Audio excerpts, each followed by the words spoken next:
Assalamualaikum warahmatullahi wabarakatuh.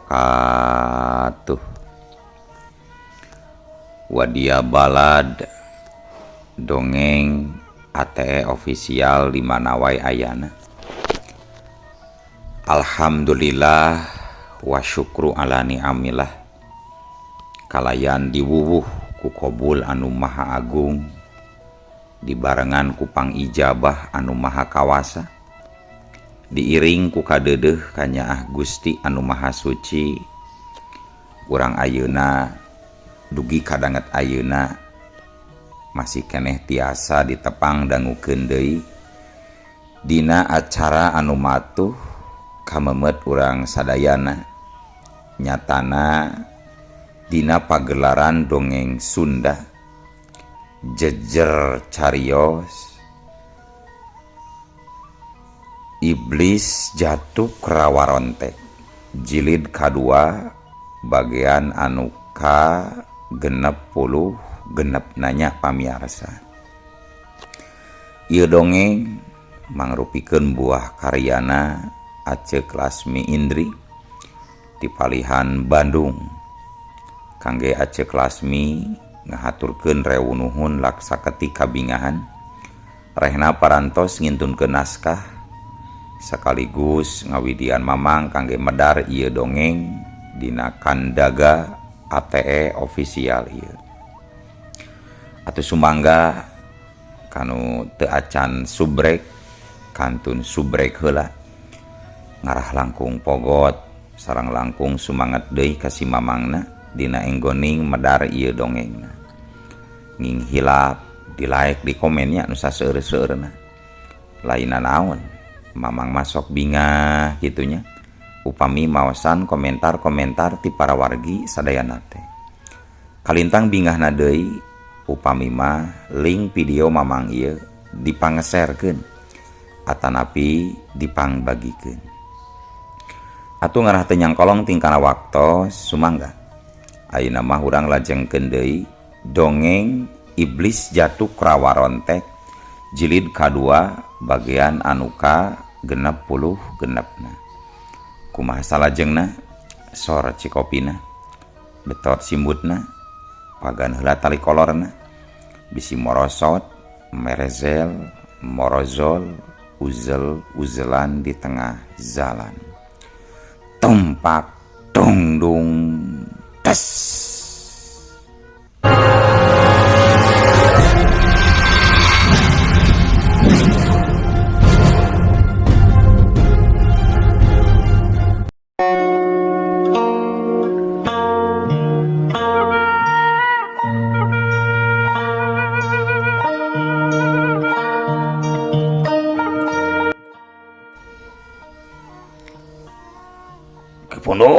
Kipondo, balai gede Kipondo, balai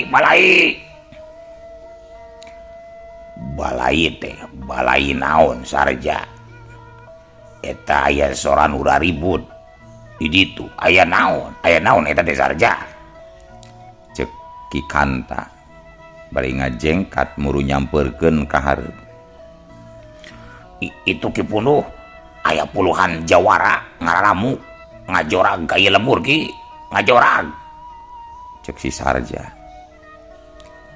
Di mana sarja itu di dituki di kulon. Atuh Kipunduh gancang ngareret kabeh kulon.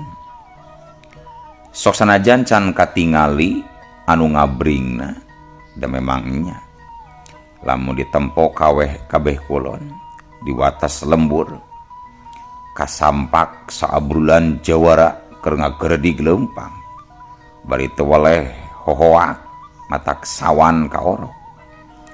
Di antara para jawara anu ngabring haritaya Ki Walang Tapa, Kirai Getih, Katut Tengku Rajapasai. Nu bener sia teh sarja, didengian teh aya puluhan jawara rek ngajorag ka lembur urang. Nu bener sarja, tanya Ki Kanta mastikeun bari pulahak polohok nempo warga pilemburan anu barirat. Leres jumlahna lumayan seueur Ki. Bari pasemuanana barangasan baru diamprotan Ki. Paminingal dina rigigna mah asa moal pi benereun jalma nu kararitu mah Ki. Pasti bakal nyeun kaributan di lembur urang Ki. Cek si Sarja kaberung kurasa gempeur. Gitunya geus atuh. Ayeuna mah mending maneh nyingka heula we atawa nyumput pikeun samantara waktu mah. Keun soal para jawara anu rek daratang kajeun ku kami nu yang hareupan ana Sarja jung gura mangkat nyangan tempat anu buni. Ceuk Ki Kanta ngajurungkeun si Sarja sangkan mangkat. Manehna karumasaan salaku jadi tetua kampung. Jadi sagarupa hal kaasup keamanan lembur eta tanggung jawab manehna salaku punduh di eta lembur. Oh, cek abdi mah Ki Punduh mending sami nyingkah Ki. Kumargi jawara-jawara nu sarumping sanes lawanan urang jika nama Ki.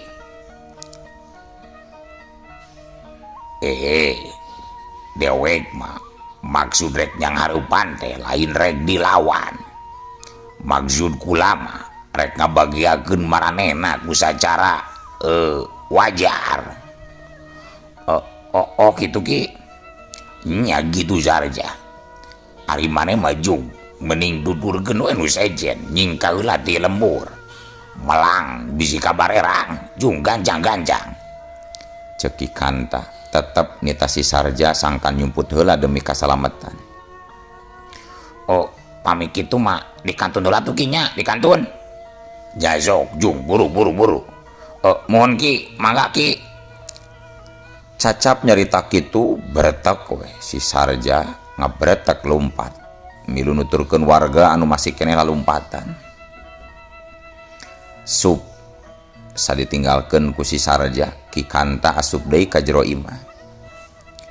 Sanggeus asup ka jero imah, Ki Sarja langsung nyarita ka Andewi saparakanca. Nimas, tadi teh cek warga Pilemburan anu nelasi Sarja. Cenah aya para jawara geus lalebet ka ieu lembur. Saurna zeueuran ngabring, ngalut geungkeuy ngabandalut, ngebat-ngebat jatang pinang cenah Nyimas. Ceuk Ki Kanta bari ngabagi reret ka Andewi saparakanca. Bari paroman mahana katempo geumpeur. Nu ditanya, Andewi jadi silih reret kana ibu-bu jeung Nyi Gin-gin. Jigana para jawara angkiran sudah makalangan nih Mas Andewi. Moal salah deui paling maranehanana. Cek na ibu-bu geus bisa nebak mun udah datang teh jawara angkiran Sunda Makalangan. Duh, kieu cara nama. Kapaksa urang kudu campuh deui na ibu-bu. Daek teu daek. Sanajan awak can lugina, urang kudu nyang hareupan para jawara angkiran. Walon Andewi. Punten Nyimas. Ceuk ulama mending ulah maksakeun tarung nih Mas. Urang mending nyamuni diri heula. Sabab kaayanana teu ngadukung pikeun urang. Kaayaan salira can jag-jag belejag bener. Kanca nu sanes oge sami sapertos Ki Jalaksa. Sareng sanesna oge masih priyogi reureuh anu lumayan lila Nyimas. Cek na ibu-bu teu panuju lamun Andewi maksakeun maneh pikeun yang hareupan jawara-jawara angkiran Sunda Makalangan. Nalika musuh datang, urang teu perlu nyamunikeun diri na ibu-bu. Urang ulah nurunkeun martabat salaku jawara ku nyingkahan masalah. Salagi urang masih aya tanaga jeung aya dina jalan anu bener, masalah naon wae kudu siap disang hareupanana na ibu-bu. Cek Andewi tandes jeung keukeuh dina pamadaganana. Mun geus ancrup di dunia kajawaraan, cadu mungkuk pabalintuk haram dempak pabalatak ari kudu mundur pantrang mulang. Moal kumeok memeh dipacok, watekna bleg pisan watek laras pati sira Dewi Pedang. Ari ku kitu nama laras pisan nih Mas. Mung sagala oge kedah ningali kaayaan. Aya mangsana urang tandang makalangan. Aya kalana oge urang perlu ngahindar. Ngahindar lain berarti eleh, tapi ngahindar ngajaga kaayaan. Buh kasalametan nyawa urang atau nyawa anu liana nyi Mas. Cek Nai Bubu. Mereka jelasan sangkan Andewi surti jeung arti. Andewi tengah walon deui. Anggur ngabeusi. Rak. Leungeun katuhuna ngaragamang kana pedang kilat maya. Ni Mas Andewi, anu perlu dipikirkeun ku urang teh lain diri urang wungkul, tapi katang terman ieu lembur kudu dipikirkeun ku urang. Sabab lamun urang maksakeun diri pikeun tarung campuh jeung para jawara angkiran di jero lembur ieu, yakin ieu lembur bakal ruksak burak-rakan. Hal eta perlu dipikirkeun anu leuwih asak ku urang nih Mas. Tambah Nai Bubu. Lamun cek Nai Bubu jelantik anu leuwih alusna kitu, kula pikeun sementara ayeuna mah rek nuturkeun kumaha Nai Bubu bae. Akhirna Andewi ngelehan. Memang lamun nilik kana kaayaan yang harapan para jawara ku ayeuna mah asa moal pibenereun. Kunaon moal pibenereun? Sabab kahiji kaayaan Andewi sapara kanca can pada waluya bener. Nu kaduana piraku rek tarung campuh di tengah lembur. Seeutik gedena bakal nimbulkeun karuksakan anu matak ngarugikeun sacara materi ka warga pilemburan eta. Muhun nih Mas, ayeuna mah langgung zae nih Mas sareng zadayana mending nyamuni heula we nyarumput. Keun soal para jawara angkiran mah ku pribados di payunan nih Mas. Ceki Kanta. Mairan. Andewi katempo unggeuh kapaksa nuturkeun kumaha alusna. Sedengkeun jawara-jawara anu keur dicaritakeunana harita di watas lembur, para jawara terus ngobrol nyaksrak asup leuwih jero ka lembur. Ki Walang Tapa, Kirai Getih katempo ngagedig leumpang panghareupna. Sebagian jawara anu boga watak goreng laku. Hal eta jadi kasempetan. Panto-panto imah warga didobrak. Tepunten heula blas-blus arasup teuing naon anu dilakukeun ka dituna.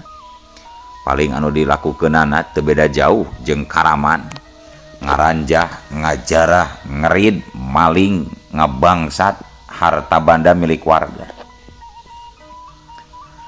Sabari ngageredig leumpang pok kadenge Kirai Getih nyarita ditujukeun ka Ki Walang Tapa. Teu sangka Nyi Sampir bisa bobor karayuan oge geuning Ki Walang Tapa. Nya Kirai Getih, lamun nilik kana tatuk nu aya dina layon Nyi Sampir. Nyi Sampir binasa eta teh sabab kabeunangan serangan ku jurus pedang. Walon Ki Walang Tapa ijiranana tepat pisan. Mun Nyi Sampir binasa ku jurus pedang gaibna Andewi. Jadi Nyi Sampir binasa ku Andewi kitu meureun maksudna Ki Walang Tapa? Tanya Kirai Getih mastikeun. Nya kitu pisan Kirai. Tatu dina waruga Nyi Sampir lain kabeunangan ku serangan leungeun kosong, tapi tatu akibat kabeunangan ku jurus pedang. Jadi moal salah deui Nyi Sampir geus patelak jeung si Andewi nepi ka hanteuna kitu pamanggih kaula mah Kirai. Tutur Ki Walang Tapa ngajelaskeun. Jadi Ki Walang Tapa yakin mun si Andewi kiwari aya di lembur? Tanya Kirai Getih. Nya kula bisa ngambe mun si Andewi keur aya di lembur. Manehna jika nama keur nyamuni di salah sahiji imah di lembur. Jadi urang daek teu daek kudu ngontrol, kudu mariksa, kudu ngaroris setiap imah anu aya di lembur ulah nepi ka kaliwat. Kitu heug atuh alus. Mending urang pariksa we unggal imah. Pungkas Kirai Getih anu satuluy nama Kirai Getih mere kamandang marentahkeun para jawara sejen supaya mariksaan sakabeh imah nu aya di eta lembur. Kalawan teu ngadago diparentah 2 kali, para jawara langsung jelang-jelang sapsuk arasup ka jero imah-imah warga. Tingkahna teu beda we jeung rampog, lain wungkul rek mariksaan. Teu kaliwat oge bari babadog, aya duit dipesakan, aya emas dipadog. Warga pilemburan anu kabeneran masih nyari dem anu nyarumput di jero imah, langsung we barirat patauran. Gayaan lembur anu tadina adem tur tentrem kiwari pahibut paciweuh teu pukuh.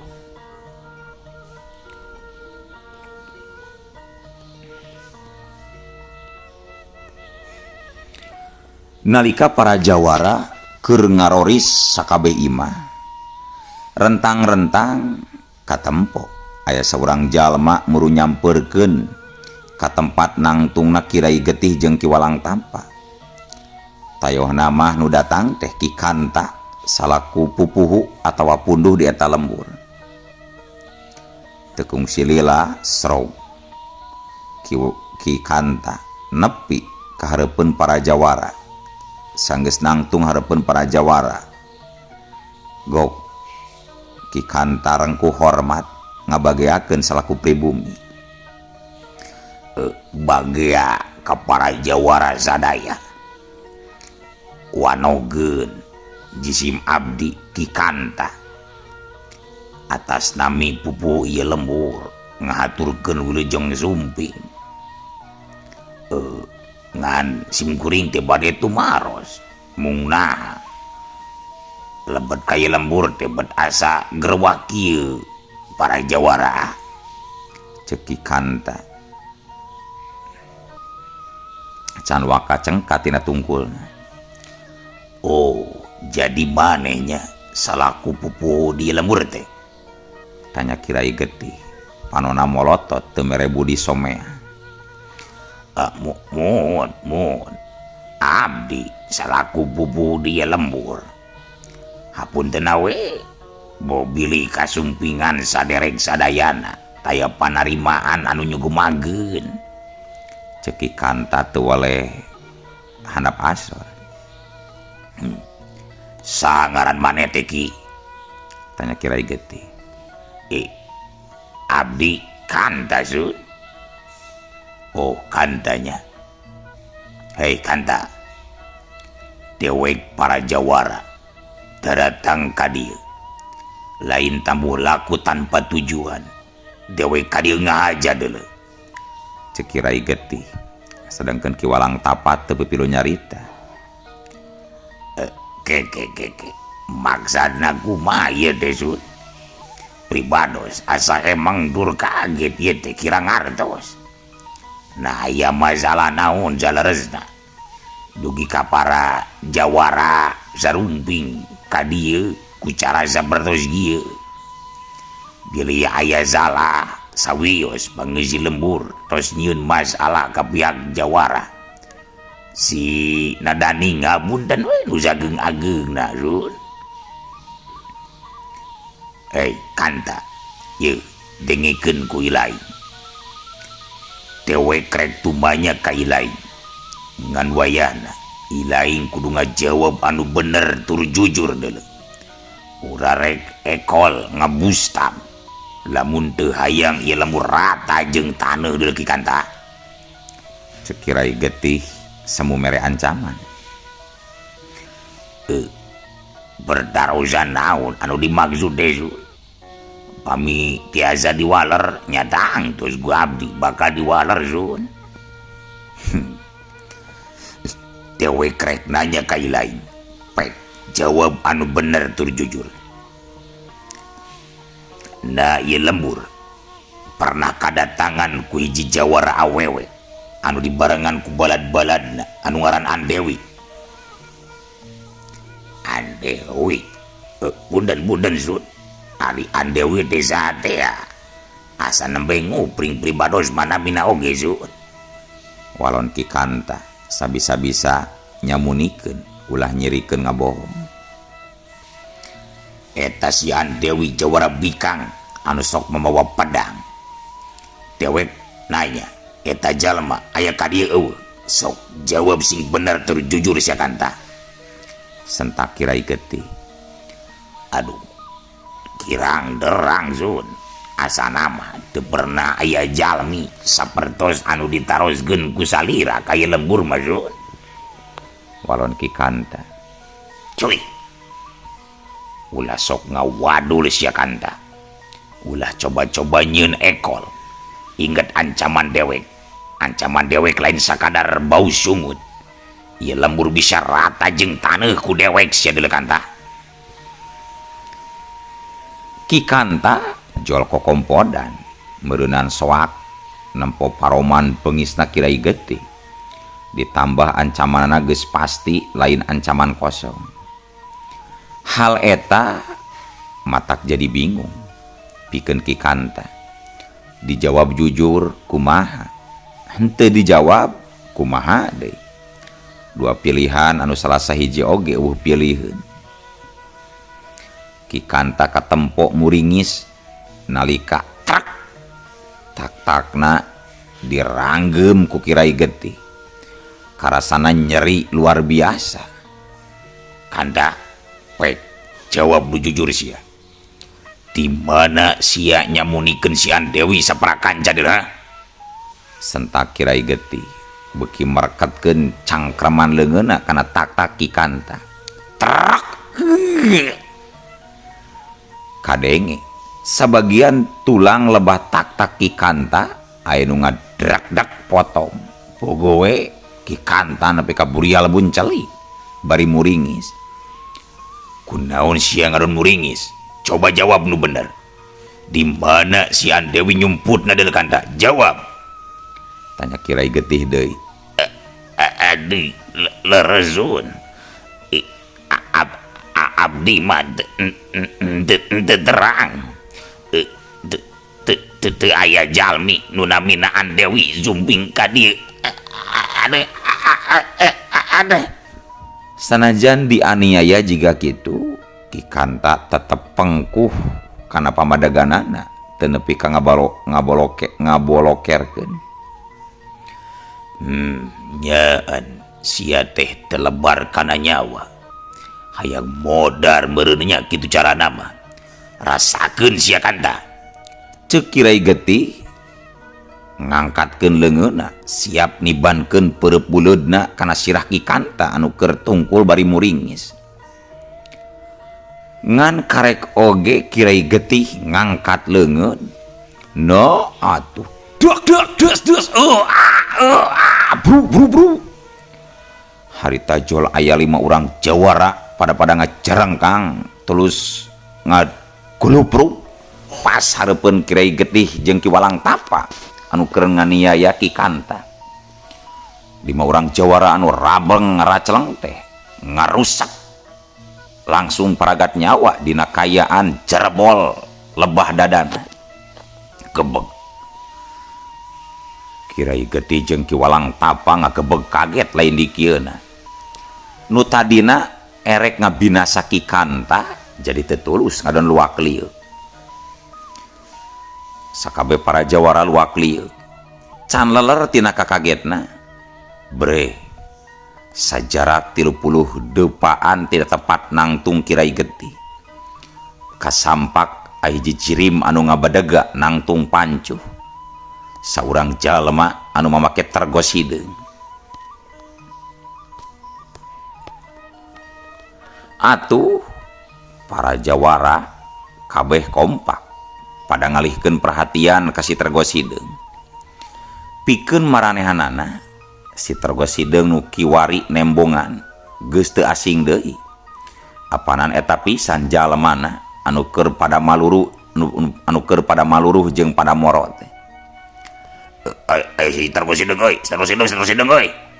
Para jawara ting corowok kawas keur ngeprak moro bagong. Anu keur ngagalaksa ka imah rabul kaluar deui nuju ka tempat nangtungna si tergosideng. Kirai Getih Kiwalang Tapa katut Tengku Raja Pasai masih celengge kapaku di tempat nangtungna. Can waka ketak nyeun tindakan. Ngan sabalikna sabagian para jawara mah harita geus pada rajleng mihulaana rajang. Culung serepet kieu.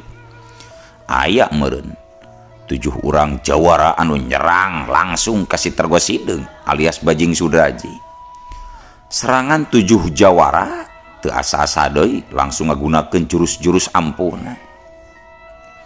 Si tergosideng anu keur nangtung pancu narima 7 serangan secara gabungan kitu.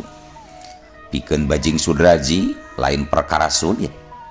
Pikeun manehna cukup ngagusar giser kuda-kuda dibarengan papak bentar dampaleungeun ka 7 arah datangna serangan. Set hiu celebet seplak duak des plak. Satiap liukan dampaleungeun Bajing Sudraji nyentakeun tanaga jero 8 lapisan. Jawara-jawara anu nyerang kabeh rabeng marental jauh. Anu langsung ngalang gerak kapiuhan. Aya oge anu langsung bebalongkengan nyebrot getih hirup lalambaran. Nenjo kayaan kitu Kiwalang Tapa, Kirai Getih jeung Tengku Raja Pasai tambah dijieun kaget. Pedah maranehna teu nyangka serangan 7 jawara anu sakitu lumayan laluhung pangartina horeng bisa diatahkeun ngan ku sakali liukan leungeun. Tapi acan oge leungit kakagetna. No atuh ari ujug-ujug. Olo waktosna kabujeng seep wadia balad ATE official. Keun atunya ieu dongeng teh urang cekapkeun heula we dugi ka dieu.